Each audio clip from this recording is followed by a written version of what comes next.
395. It's sort of like, if you look at the map of California, it's directly east of Fresno, but it's across the Sierra Nevada mountains.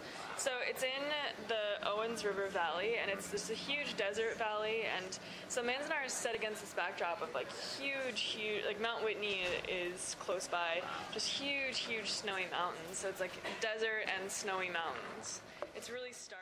I've heard a lot about how in recent years they've really crafted Manzanar as this celebration of remembering the past so that you cannot repeat it again, and aligning that narrative with other narratives of different communities right now who are being persecuted. So that's why a lot of people, like this year particular, the last 3 years in particular, they've invited a lot of the Muslim community to come to Manzanar. And so that was actually my primary interest, was this community collaboration between the Japanese American and Muslim American community.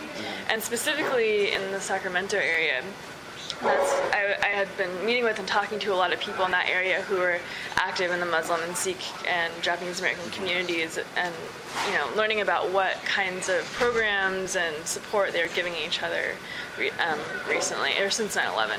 So my main interest in Manzanar was in taking this joint pilgrimage where Muslim and Japanese Americans and people of all different backgrounds were going together to experience this and to take the lessons of the past and apply them to what's happening now. And so that was one of the most valuable parts of it, because I got there and there were hundreds of people who came, and a huge amount of Muslim Americans from the LA area came, and that was really powerful, I think, for everyone. And to be able to talk to people there, why they came, and how their different story applied to the Japanese American story.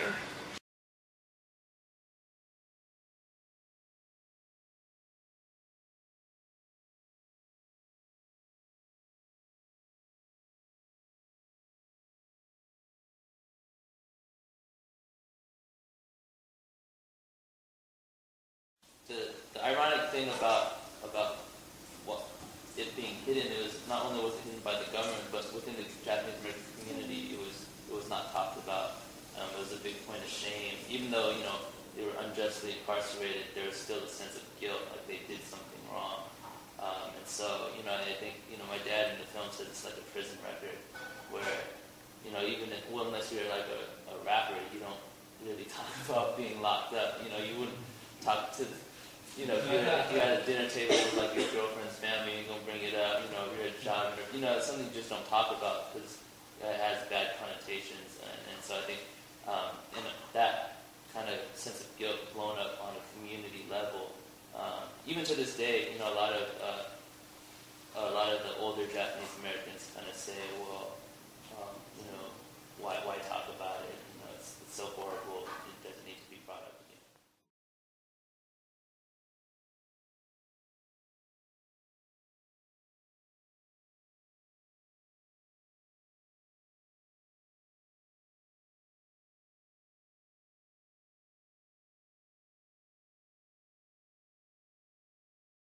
I kind of want to start in my own place, though.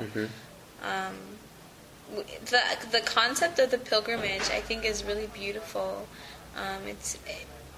Them talking about marching back was a really cool idea, even though they end up just driving because it's too far. But I think it is really powerful. I haven't been on it before, so I can't really speak too much on the pilgrimage itself, but I did see the film.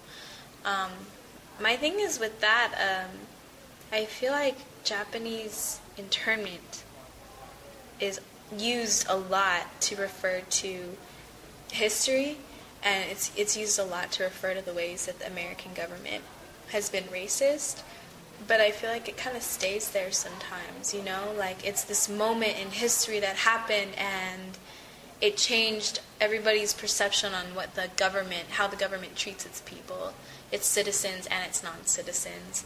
And it's like this just eruption in history that happened a long time ago. And these institutions of imprisonment and internment happen every day in just our normal living. Like, it happens in our minds, it happens